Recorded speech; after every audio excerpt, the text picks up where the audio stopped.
Okay, today's video is going to be on ratios. So you actually use ratios every day of your life. You just don't realize that they're called ratios. So the ratio you probably use every day is mph, miles per hour. So if you're going 50 miles per hour, that's a ratio between miles and hours. So you got miles on the left, hours on the right. You would say that 50 to 1 if you were talking about a ratio. Ratio is comparing two different things. So we're comparing miles and hours. Now this is a special ratio because this is what's called a unit rate. So you will see this on the GED. Unit rates.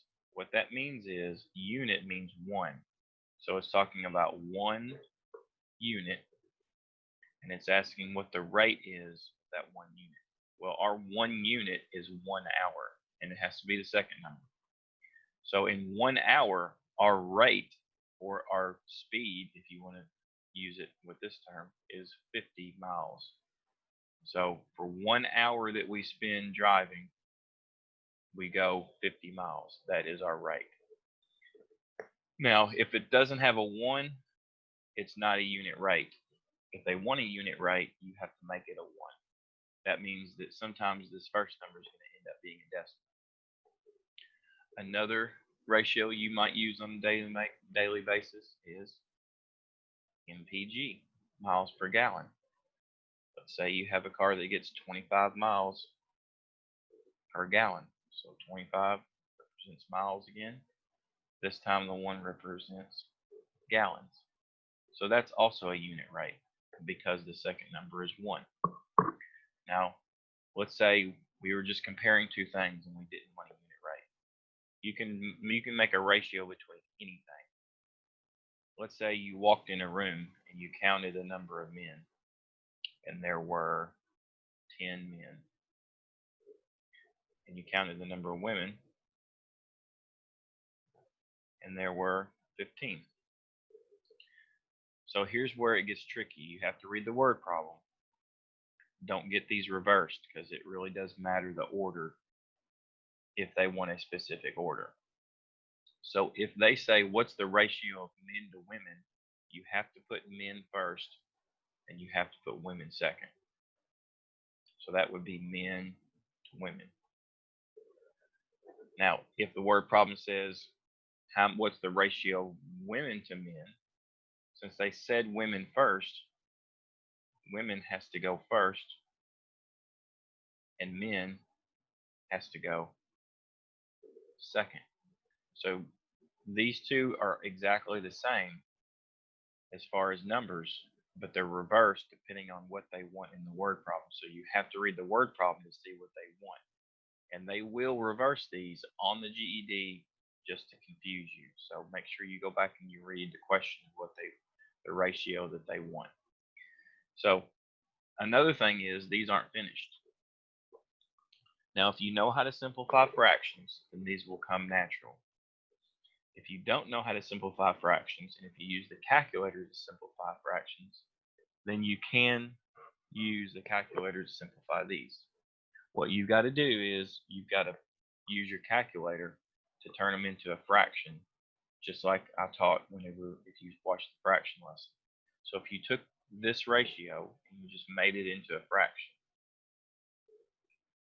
and then you punch that in the calculator and you hit enter, it will simplify it. Now, if you want to know how to do it in your head or by hand, you find your greatest common factor. So 5 will go into both of those numbers.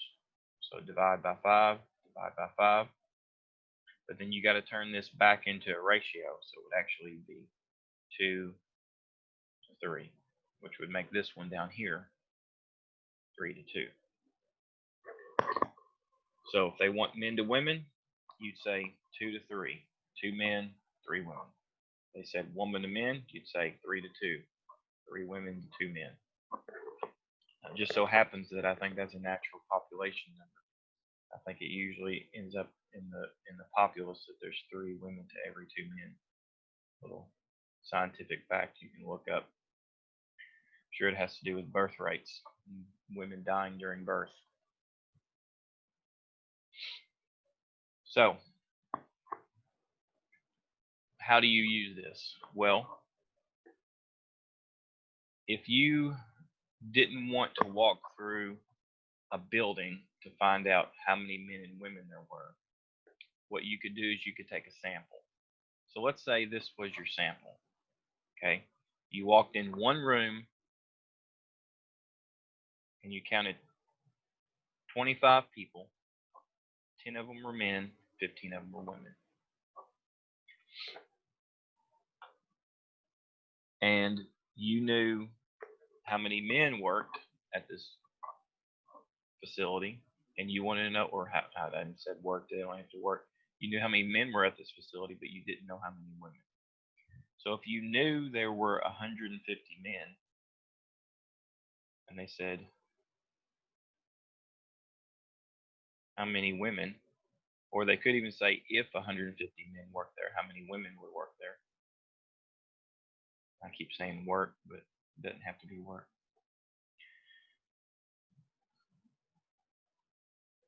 So we got 150 men. So what you do is you take this ratio and you actually turn it back into this fraction.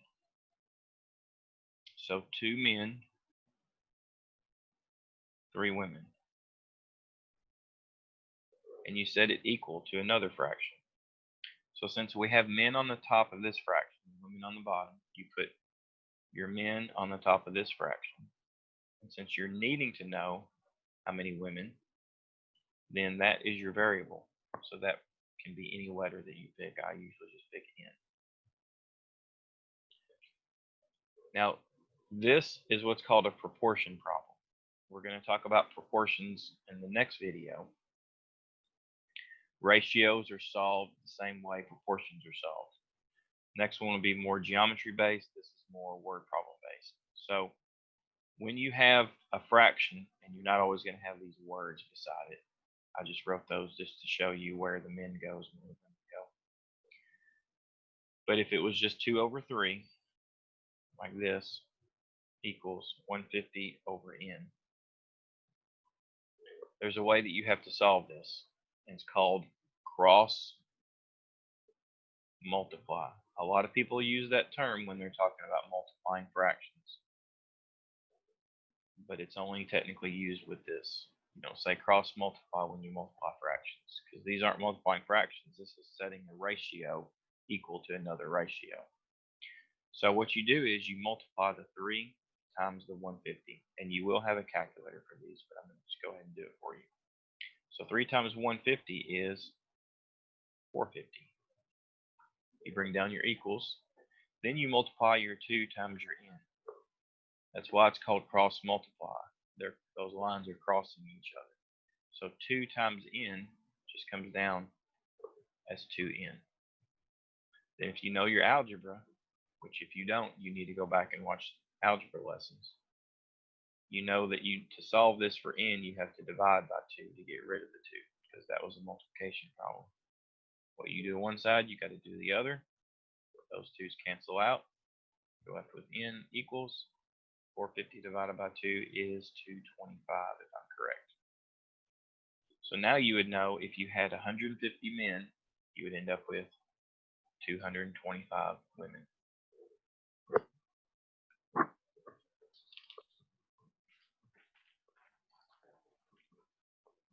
So I kind of skipped ahead a lot. Let's review a little bit here. So if you end up with a ratio of, let's say, 30 to 24, and that's your answer, you can't turn that in like that. You've got to divide by your greatest common factor. So if you have a calculator, you can just punch in 30 over 24 and hit enter. You don't have a calculator, or if you want to do it this way, you have to know that the greatest common factor is 6.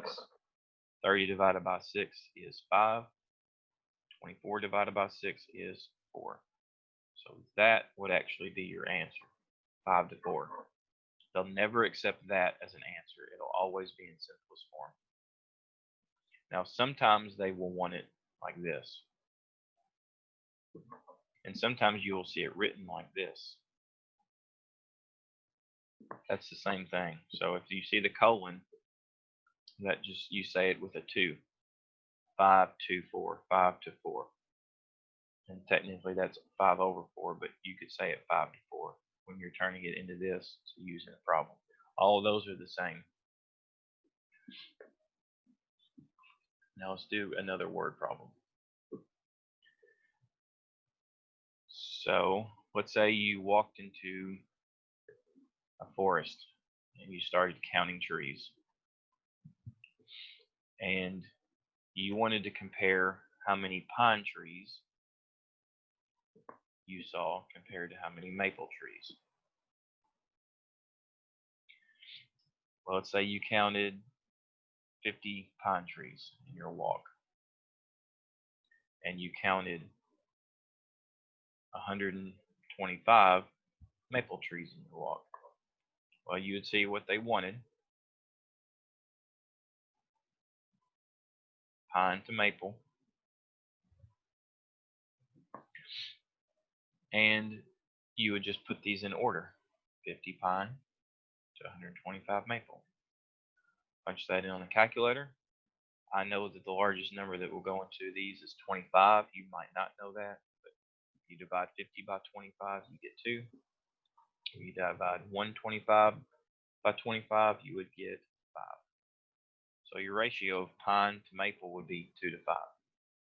Now, if they give you that ratio, 2 to 5, you can actually use that to figure out more. So let's say you had a forest and you knew in that forest that you had 300 pine trees, but they said they don't know how many maple trees they have, and they want to know. Well, this would be your sample, 2 to 5. So if you went out and counted 7 trees, the odds are that you would get 2 pine and 5 maple. So you use that ratio, 2 to 5 equals. Now, since you put pine on top, then over here, pine has to be on top. If you get these reversed, you will get the problems wrong. So since they gave you pine, that goes across from your other pine. And since you're looking at maple, looking for maple, that goes across from your other maple, which was 5. Cross multiply. 5 gets multiplied by 300, which is 1500. Bring down your equals. 2 gets multiplied by n, and it's not always 2. It just happens to be like that. Divide by 2. N is 750. So theoretically, you would have 750 maple trees in that forest if you had 300 pine trees. Let's do some of the word problems, or some of the worksheets. This first one is just simplifying. It says reducing ratios. So you literally just find your greatest common factor, which would be 6. 6 will go into 24 4 times. 6 will go into 18 3 times. 4 to 10, both of them are divisible by 2. 4 divided by 2 is 2. 10 divided by 2 is 5. That's it. And you can actually do these on a calculator if you want to practice using a calculator. If you haven't watched any other videos, you need a GI 30 XS. Make sure you don't get an XS2, okay? Just the TI-30 XS. You got to get this exact calculator because this is the calculator they give you on the GED. You can usually pick those up for $10 to $15, or you can order them online for probably the same amount.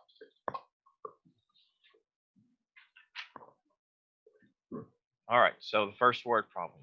A scientist used 2 gallons of liquid for every 7 hours he works. He uses blank of a gallon each hour. So they want a unit rate. And if you looked up here, they're talking about using rate language. So they want to know how many gallons he uses in 1 hour. Now this worksheet is kind of funny. I didn't realize it until after I decided to use it.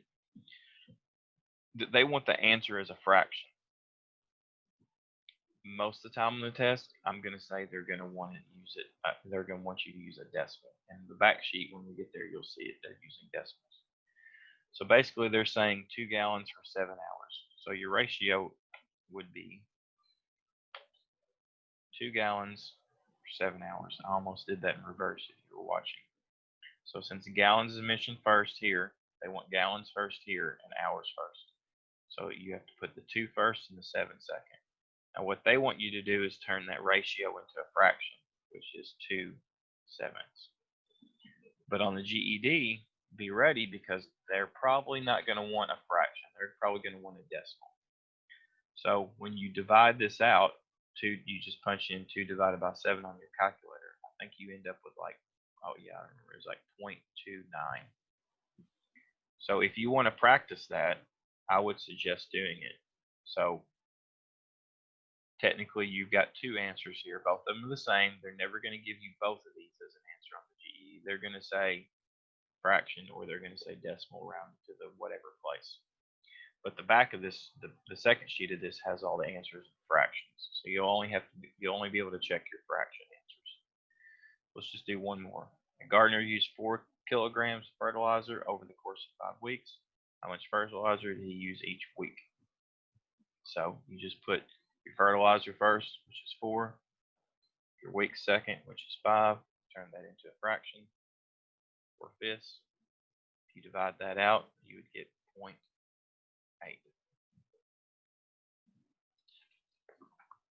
All your answers are on the second page. All right, so this is when you have to start doing the cross multiplying. So classroom has 35 glue sticks, so that's their total. The ratio of sticks to bottles is 5 to 2. How many bottles does the classroom have? So you would start with your ratio, 5 to 2 equals.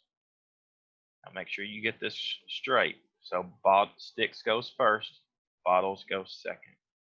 So your 5 is your sticks. So 35 is your sticks. So that goes on top across from your 5. And then we're missing bottles. Now so far every problem I've shown you, the variable has been on the bottom. Sometimes the variable is going to be on the top. So 2 times 35, let's put it over here, 70. 5 times n, so 5n. Divide both sides by 5. And you get 24, I think. I did my math right. Yeah, I think I did. Okay, we'll do another one. Student finished 8 of her homework problems in class. Oh, I'm glad we're doing this because this one's tricky. If the ratio of problems she finished to the problems she still has left was 4 to 1, how many homework problems did she have total? Now, if you just read that quickly, you're going to look over what they actually want. You're going to get to a stopping point, and you're going to think you're done, and you're going to turn that answer in, and it's going to be wrong. So watch what I'm talking about. So finished to still has left is 4 to 1. So that's your first ratio. So they said she has 8 finished. So 8 goes across from our finished number. We're missing our problems we have left. 8 times 1 is 8. 4 times n is 4n. When you divide by 4, you get n equals 2. Now, most people will go, I'm done, and they will look at their multiple choice, and I just about guarantee you that 2 is an answer on their multiple choice because they're trying to trick you or trip you up because you're not reading the question. So 2 is not the answer. Now I know I just got 2, but that's not the answer. Here's why. How many homework problems did she have total? You tried to answer how many problems she had left. What you need to do is one more step. So if she had 2 left and she did 8, you've got to add those together. So 8 and 2 would be 10. So if you put 2 on your test, you just got that wrong. always go back after you think you're done, reread the question. It's usually at the end. Make sure that's what you answered, because they will trick you just like this. How many homework problems did she have total? Okay, so don't get tricked on that page. Now, this is a different worksheet, but it starts out basically exactly the same as the other one, except you just have to make your ratio. So 18 miles out of 66 miles is what they're saying. 18, and they want it as a fraction out of 66. Punch that in on your calculator, or you can do it the long way. Let's see if I can figure that out. I think 6 might be the biggest number. So that would be 3 over 11. Yeah. So your answer would just be 3/11. This one, you just put 21 over 30, divide by 3, and get 7 over 10. That's all you're doing. Now this one is a little different. This is what I was talking about.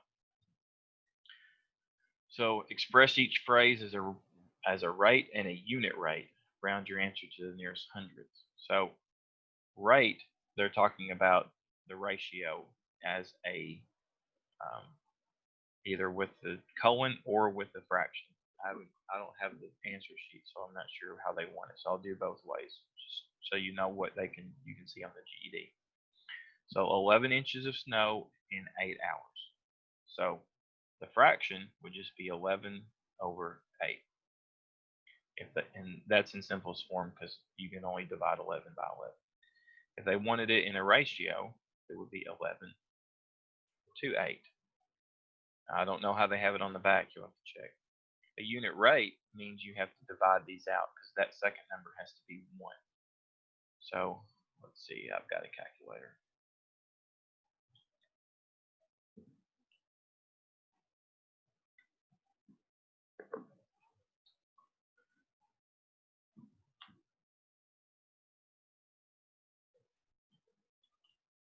(11 divided by 8) equals 1 point, and you got to read right here, nearest hundredth. So this is actually 1.375. I'm going to go ahead and write all that out. But that is not the correct answer because I didn't round to the nearest hundredth. You've got to know your places. So the first number after the decimal is tenths. The second number is hundredths. So they only want 2 decimal places. So we ask, what does the 7 do? Does it go up or stay the same? You look at the number beside it. If it's 5 or more, it goes up. So that 5 tells us to raise that 7 up to 8. So I'm going to go ahead and erase that 5 and the 7. And the 7 becomes an 8. So that's the correct answer. Even though 1.375 is the exact answer, that's not what they want. You always got to go back and read and make sure you're answering exactly what they want. So 8 batteries cost $24. That's not simplest form. 8 will go into both of those. 1 over 3. And then you can write it like that.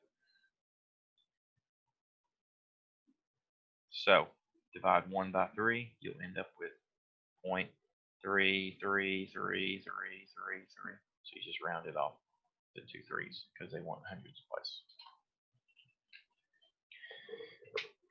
Okay, some more word problems. I'll do one and then we'll stop the video.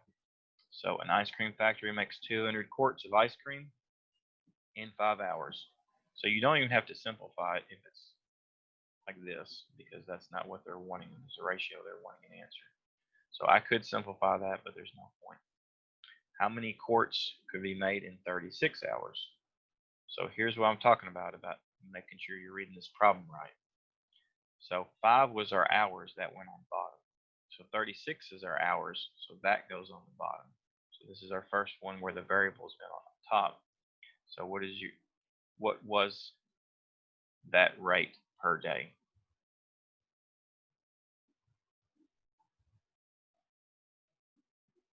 I'm not sure what they're asking there, but I'm figured out. So first off, let's do this one. I think that this is just a two-part question. They're wanting to know this, which is this, but then they also want the rate. So we'll do that next. So 36 times 200, and of course you'll have a calculator. Let's see, I'll use mine to hurry up.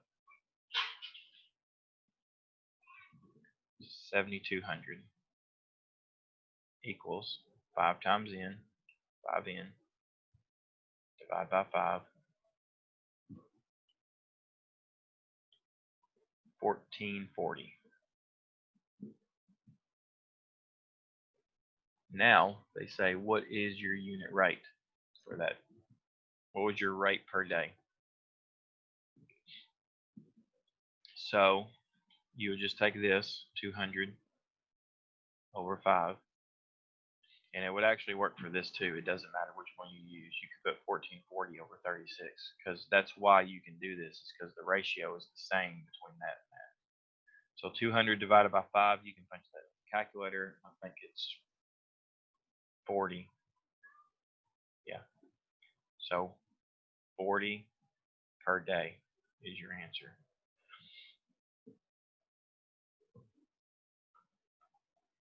Oh, you know what? It's not. I've messed this whole thing up. Here's why. That's in hours. They want this in days. So ignore everything I just said right there. The first answer is right.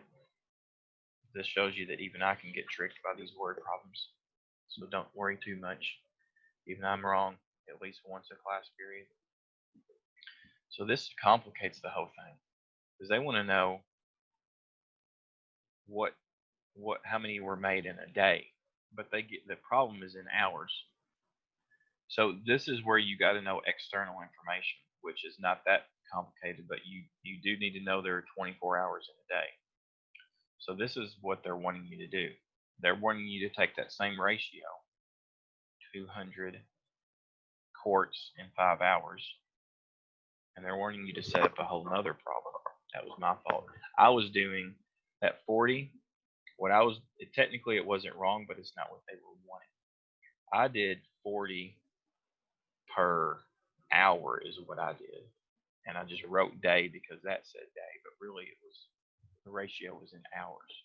So they're doing 40 an hour. So I could just take that and multiply by 24 if I wanted to, but I'm just going to set it up so you see it. So your ratio is still 20 quarts in 5 hours. So they want to know how many quarts you can make in 24 hours. That's one of those tricky things where they don't put 24 anywhere in the problem. You have to know that when you read the question, they want to know how many they made in a day. You have to know that that's 24 hours. So 200 times 24 is 4,800 equals 5 times n, 5n, divide both sides by 5, and that is 960. So the second answer is 960. I hope I'm right. Sorry for the confusion. So technically 40 per hour is correct, but they want per day, so it'd be 960 per day. If you did that first and you knew you were getting your hourly rate, you could just take that and multiply times 24, and I think that would also be 960. So that is the end of this video.